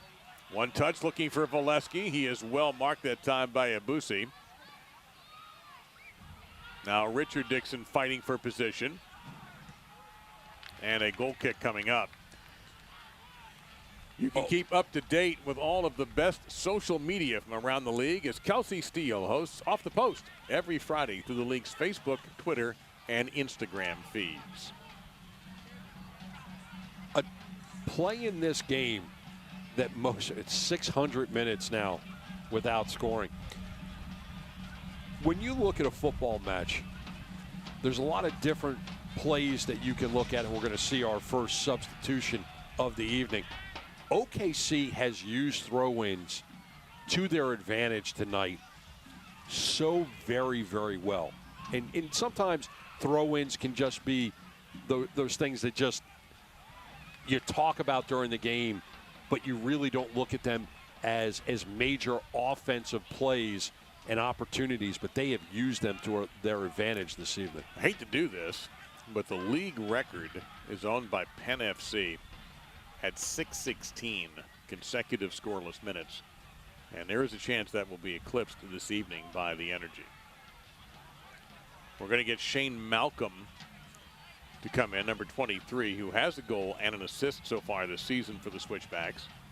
And we'll find out who's going to go to the bench for Steve Trittschuh. And it's going to be AJ Ajekwa. And that comes in the 68th minute. So first substitution of the evening. And in case you were playing trivia at home, it will be Colorado Springs with the first one of the evening. Throw in for the Energy. Chance here. Ross, for the moment, got loose. Rasmussen on the ball, but just could not quite get there before Sam Hamilton did. Now Burt with a nice little touch. But the Energy will force a retreat. Well, that pass, dangerous and lazy. And Dixon caught one to the face and trying to catch up with it. Wide here. And Sayu's having to come off the line, as if he didn't, he was going to be in trouble. Jonathan Brown did a good job of catching up to the ball and trying to center, and here comes the counterattack. Now Jordan Burt looking for Malcolm. Feeds it to Malcolm, and he's offside. He's offside, and that's a big break for OKC because Malcolm was loose. Fresh legs coming in. A little too fresh. Trying to feed Varcoloni. A little too fresh, a little too far, but I like the ball movement by Colorado Springs. They just need to keep that formula together. They need to possess the ball. You got the fresh legs right in the middle. Van Oekel will take his time. Both of these teams need to go back to what they did in the first half in terms of possessing the ball. OKC now at the 70th minute have gotten away from what worked for them in the first half. Supermercado Morelos is a proud partner of Energy FC. Get your grocery shopping done and buy your tickets to the next Energy FC home match at Supermercado Morelos stores on Southwest 59th and Santa Fe and Northwest 50th and Meridian. Hydration break all the way around. But as this game wears on, if you're OKC, you're concerned that you just can't find a goal. You can't score a goal, find a goal, buy a goal, borrow a goal. Well, the other thing that you have to be a touch concerned about is that last opportunity where Malcolm was offside was created on the counterattack. A lot of Energy players had pressed forward, and all of a sudden they were vulnerable there. Now, again, rules are broken, and the play was stopped. But that's something you have to be, you know, if you're Steve Cook, you've also lost 8 in a row. Even a 1-point tie would be an improvement over what you've had since your opening game on March 17. So how much do you throw into these last 20-plus minutes to try to get that goal? It's going to be really interesting strategy here. No, it really is. You bring up a great point because scoring a goal is certainly going to give you confidence. But getting out of a game without losing when you've lost 8 straight, that can be just as good as a win for the Energy. You know, a point is a point is a point, and they haven't had one since they opened up their season with a win. Well, they're going to get a throw in here in the 72nd minute. As the moment, we had that little break there for everybody to grab a beverage, and we did not get any substitutions from either side. Will we see Jose Baril? Now we see the Energy with a chance inside the box. And Ibusi broke up the play. Highland trying to win this header, but cannot. He was boxed out very well that time by Malcolm, and this is Malcolm here. Up ahead, he'll get it back on the counterattack, and a nice pass And a coordinated attack looking here for Colorado Springs. Robinson sprinting into the box. Centers it. Careful there. Don't take anybody down in the box. Marcoloni was in position if he could have turned and fired. And now pressure coming from Hamilton. Down to the right side here, Taylor Hunter. Hunter, and that pass, centering pass deflected in OKC. Wins back possession. On that last push by Colorado Springs, OKC defense just giving them plenty of passing lanes to exploit. They did it very, very well. Now Dixon is taken down, and we may get our first card of the match. And we do. And that'll be on Schweitzer, who has yet to face the referee and take his medicine. Now he does. So that one officially in the 73rd minute. And that's the first caution of the night. So the way that the play is going back and forth right now, you see this battle of speed and Schweitzer doing everything he can to slow Dixon down, and he does it, but earns a card for the effort. Right now we're in a track meet. Both of these teams are just going end to end, counter after counter after counter, trying to break open. You've got over 1,000 combined minutes and 1 goal out of these two teams. So in a way, I don't blame them. I think we've gotten a hint of what the managers want them to do. Don't play conservatively. Let's just see if we can get 1. So Brown, a good look at the keeper's perspective here.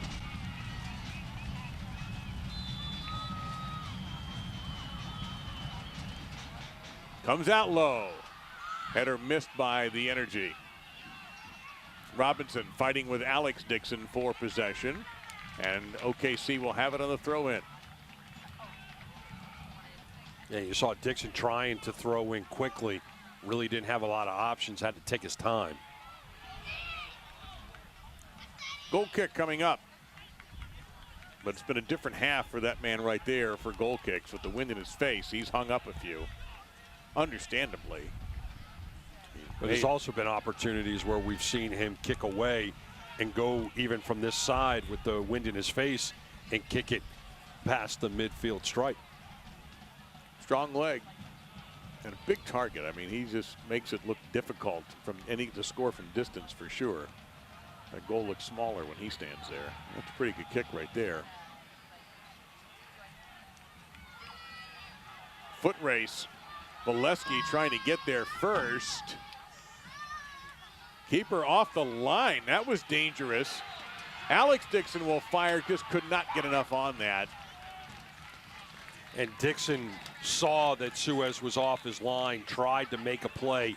Little too much distance, not enough on the ball. Goal kick for Suez.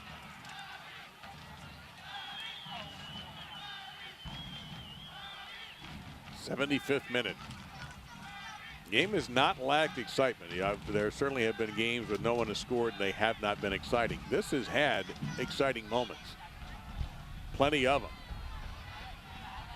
But the defenses have been equal to the task every time, or the keepers. But the keepers have not been overly tested. Here's an offsides. Barcoloni was just a little bit ambitious there, so it'll belong to OKC. And once again, the counter working well for Colorado. No, it stopped because of the offside, because of the flag going up. But both of these teams just pushing forward, trying to break through.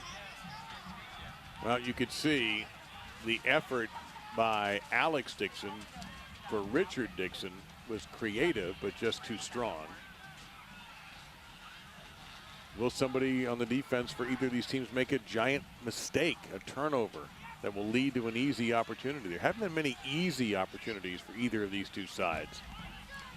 And right now, the pace of play, very frantic, and that's impressive considering we're now in the 77th minute, and there's only been one substitution, and that was Malcolm coming in. Oh, Dixon has a chance here, and it looks like it's going to be ruled as a handball, perhaps, when it hit Dixon off the interception. They're going to argue to no avail. You don't often have conversations with the referee and actually change the referee's mind. I would love to see that happen once in any sport.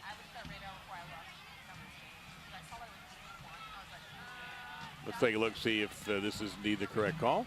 Well, I could see where you'd call that a handball. Inadvertent, yes, but still. It hit the chest first and then kind of rode up on the body as it's cleared out. Throwing coming up now here for Colorado Springs. Now Colorado Springs with that throw here in the final third. Again, patience. And once again, we'll get the call there. Once again, Chavez playing very, very well defensively tonight.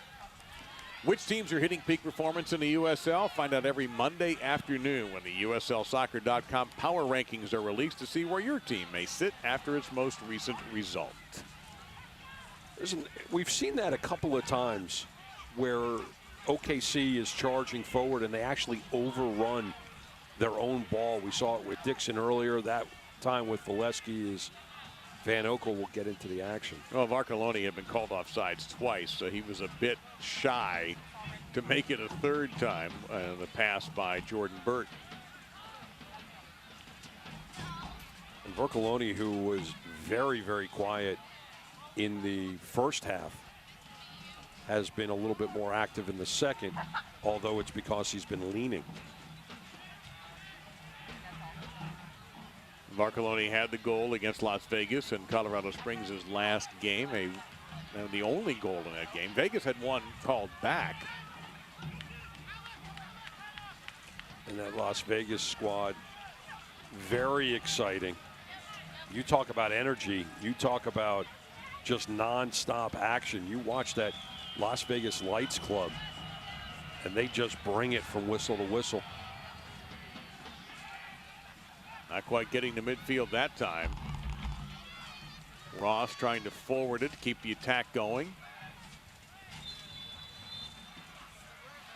And a whistle against OKC. That Tampa Bay-Pittsburgh game ended up in a 2-all draw. Louisville has defeated Atlanta 2-1. Charlotte over Toronto 2-1. Cincinnati took down North Carolina 4-1. And it can be mentioned 0-0. Charleston and Ottawa, all Eastern Conference action there. And how about Charlotte? 2 wins in a row after struggling for as long as they did. Big win a week ago over FC Cincinnati, and then getting the win again tonight. And also in the East, while we have a second here, Bethlehem 2-1 over Indy, 77th minute. In the West, you've got Swope and RGV. They haven't scored. They're early in the second half. San Antonio at halftime leading Tulsa 1-0. Still to come, Phoenix and Sacramento. And there is the creator for OKC, Jose Baril. And Jose, creative player, likes to create opportunities. Who will he come in for is the issue. We do anticipate that it will be fresh legs up front. Be interesting to see how he teams up. Brown's pass now to Ross. Ross getting knocked around a little bit, lost possession. But OKC will get it back. We should get that sub waved in right now, and it's going to be Alex Dixon checking out. Substitution for your OKC Energy So FC, Burrell number 14. for Dixon at the 81 minute. Number 11, Alex Dixon. With the creativity and the way that Burrell can distribute, it will be very interesting to see how he can get Valesky involved. Valesky has been shut down here in the second half. He hasn't been the same playmaker that he was in the first 45. Interesting also on set pieces. Will it be Brown or Baril who will take the kicks? Baril is very good at that, as Ross tried to one-time one and misfired, but a deflection going in favor of OKC, and the corner will be taken by Brown, who's done all that work tonight. So there's the answer to your own question. Yep, well, see what Brown decides to do here. He has come out low with most of his. You see Valesky standing actually behind Suez right now. This one comes into the center. There's your goal! The goal! The goal for OKC! The header by Callum Ross. The streak is over, and the Greens have the lead 1-0. The power outage is no more for the Energy.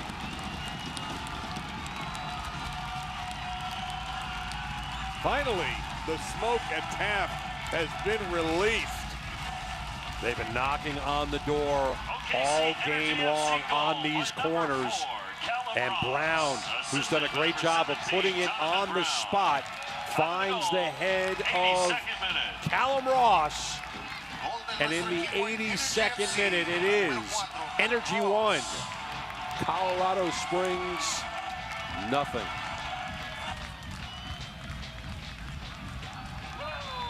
I'm doing some quick math. You know how close they were to setting the new league record? If the goal's in the 82nd minute, that at home, they're going to be just a little bit shy. They went over just a hair over 600 total, but at home, even more than that, about 615, 616 total. It isn't 616 the record? Right, 616 is the league record. That is safe. And now, OKC. That's a nice little move there by Sayus. So Callum Ross gets his first goal of the season and the assist to John Brown. And the weight of the world is not off yet, of though. their shoulder. Well, You in gotta terms win of the scoring, game. Yeah. In terms of scoring, that scoring drought is over, and now another substitution for the visitors. Uzo. Yep, Toby Uzo. Bruce will come in.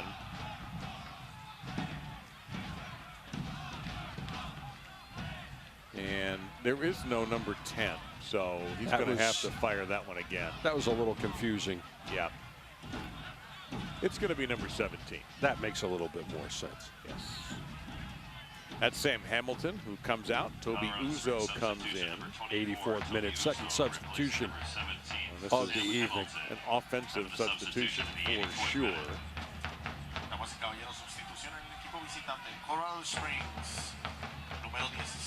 So in the 84th minute. But if you're an OKC fan, you're not happy yet. You're relieved, but you're not happy. Can the Energy break the losing streak of 8 games? They've had one streak go by the board. Schweitzer, that was a sneaky little shot, and Van Oekel was equal to it. He was able to find the only place he could play this ball, and it's between two players, between Highland and Chavez, and he makes Van Oekel work. I don't know how on earth he fit that through 4 sets, 4 legs, but he did. Well, I think the way he did it is he kept the ball on the ground. If he had gotten any lift on it whatsoever, it would have been knocked away by either Highland or Chavez. Now Badil, fresh legs for OKC, trying to get by the one defender and kill some good time. And Badil using the flag as a buddy there, but now coming out with it the other way is Shane Malcolm. Malcolm over to Burt. OKC steals it away. Ross, the goal scorer for the Energy, number 4, and taken down kind of hard is Brown. That's going to get a booking. Second booking of the evening for the Switchbacks. Again, direct your attention to the video board to see if We'll take a look at who's responsible for that. That's Suggs, and kind of stepped on him just a little bit.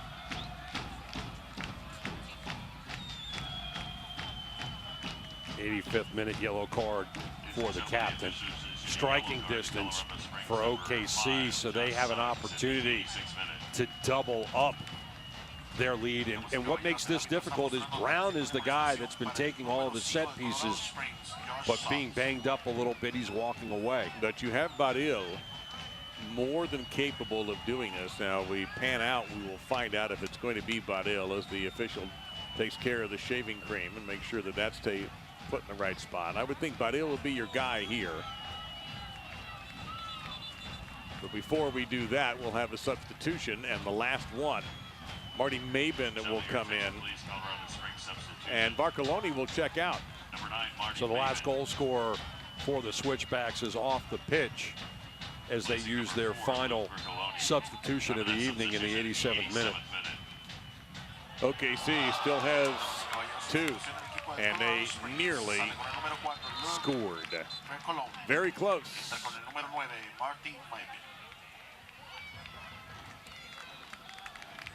Energy fans, substitution for your Take another Energy look at it FC. from the goalkeeper's perspective. Number This is a pretty 26, vicious Cody strike. Andrews, replacing number Really 17, close. Now, Jonathan say he was Brown. laid all the way out for it. 87th Cody minute. Andrews is going to check in here for Brown, who was a bit shaken up. May not be 100%. Andrews, backliner by trade. So I think as we approach the 88th minute, the question would be, who would you name as the man of the match? Well, it's funny because some guys have played very, very well. Both the Dixons have played well, Valesky in the first half, but it's got to be Callum Ross if this result holds up for breaking through.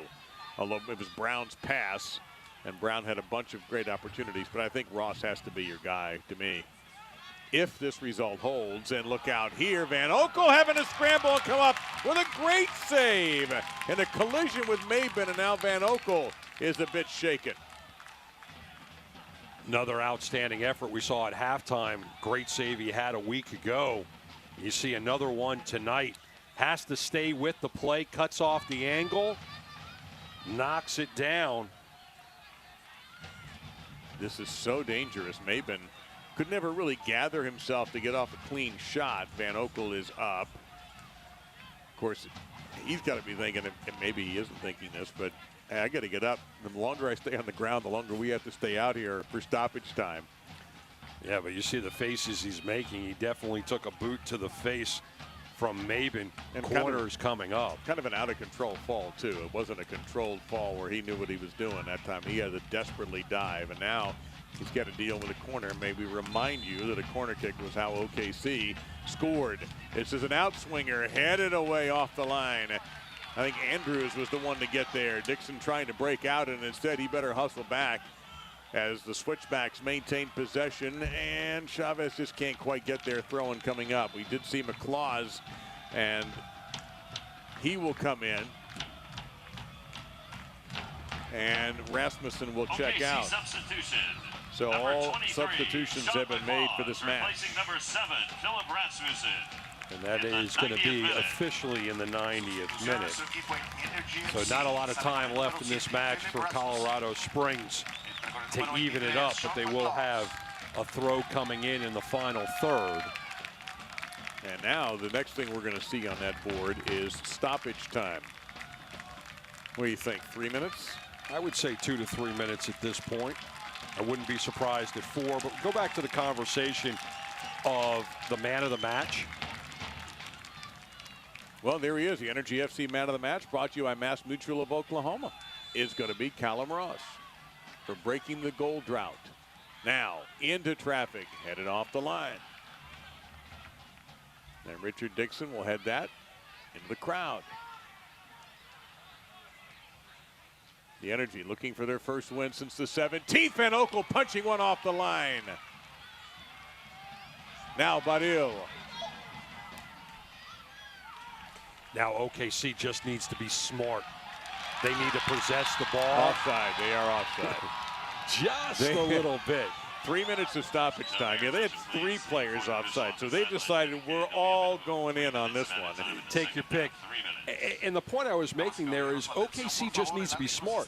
They just need to possess the ball right now. They didn't need to be pressing forward to get that extra goal. They need that control the ball, run out the clock. Pretty tempting, though, because it was wide open. There was a chance there to blow this game open for 2 goals. Battles in the air being won by the Energy, and that's a hard bit of contact there. Foul favoring OKC, but McClaws. don't bother calling that to McClaws' head as a caution is drawn as well. 3rd one of the match, all of them against the Switchbacks. And right now, the clock, not the friend of Colorado Springs. They are so aggressive right now. They're throwing the kitchen sink at everything that OKC is doing, and you see that 50-50. Dangerous play. That's the reason there, as Uzo will be hit with that card. That was very, very dangerous.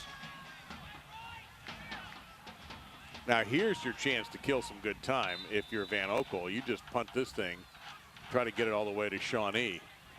Or you keep it short and you get the build-up from the back. But it looks like he's just going to punt it down there. It's real estate, Bruce. Location, location, location, I think was the thought there. But it goes all the way through. So we go goalie to goalie here. But you did pass a little bit of time up.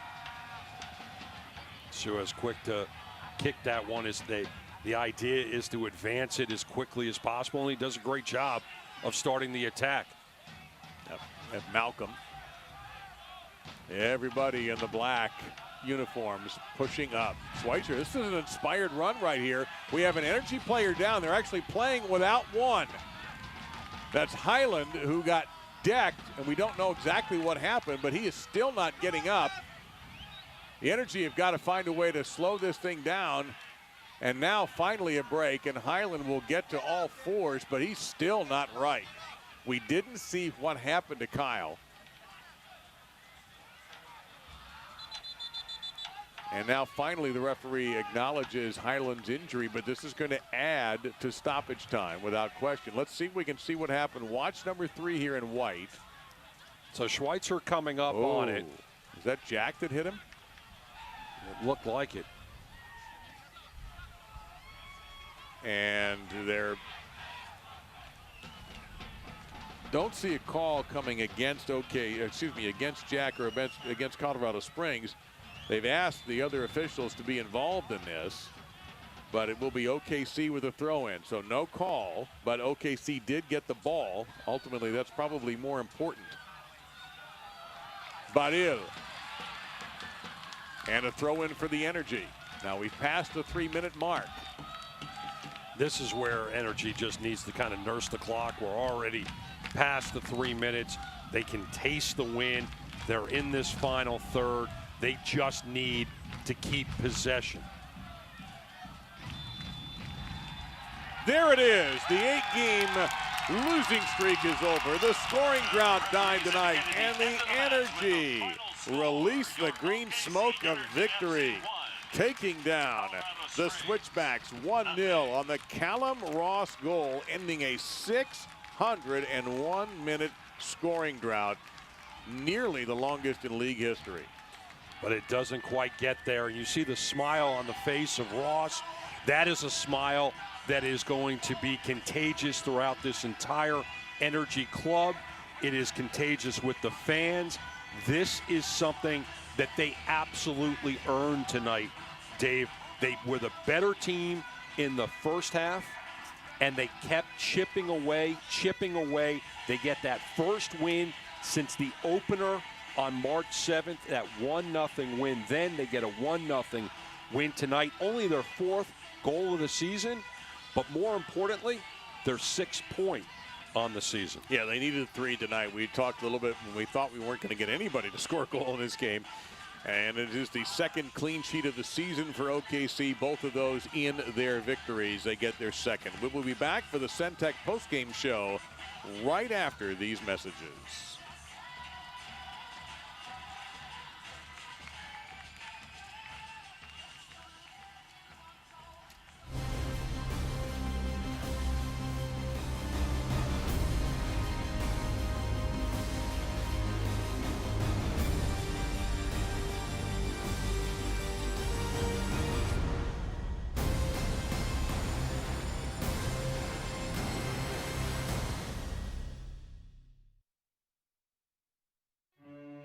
When that hurricane hit, the entire community came together as a whole.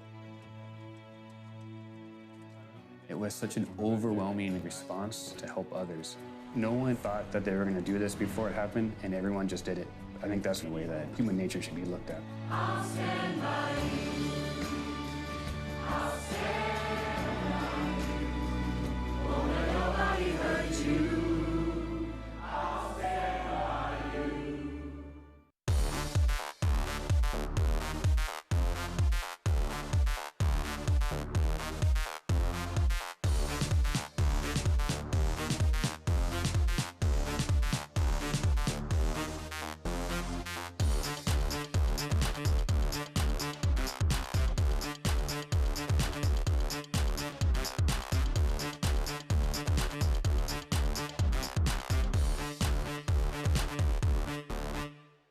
well's output is only as strong as landing the production stream.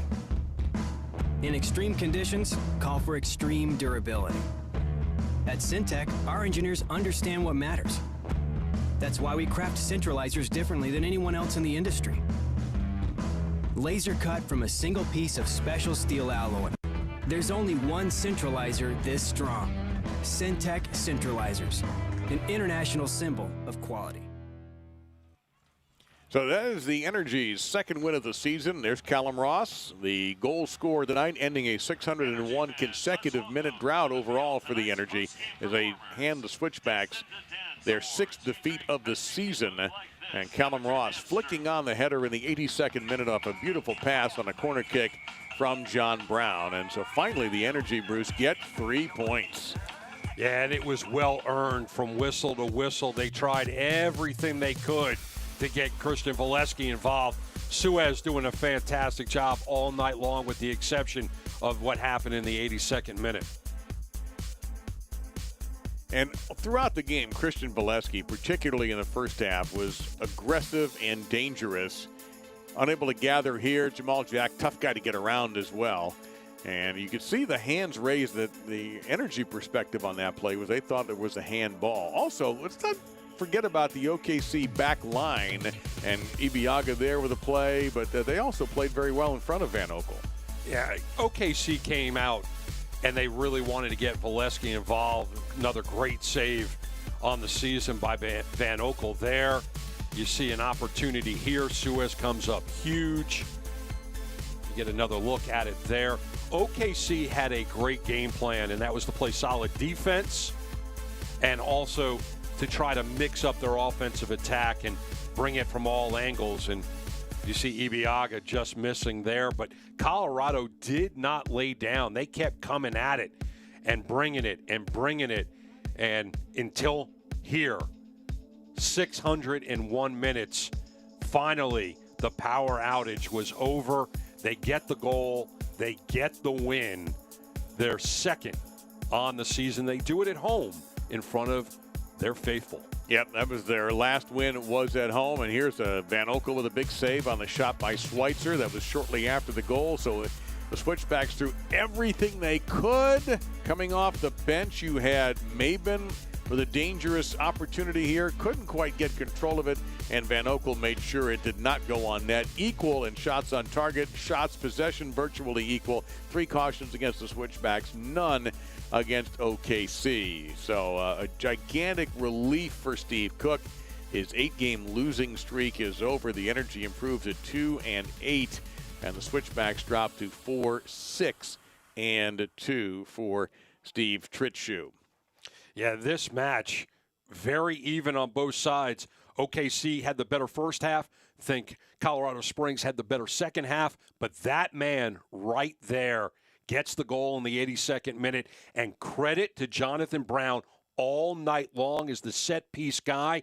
He kept chipping away and made that goal by Callum Ross possible. This has been the Energy FC postgame show, brought to you tonight by Syntec, and it's a win for the Greens.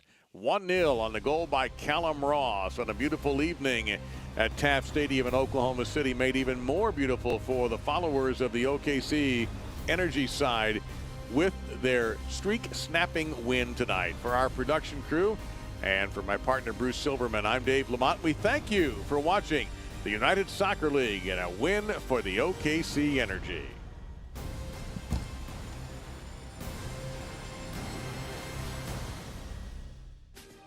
This copyrighted telecast of the United Soccer League may not be retransmitted, rebroadcast, or reproduced without the express written consent of the United Soccer League.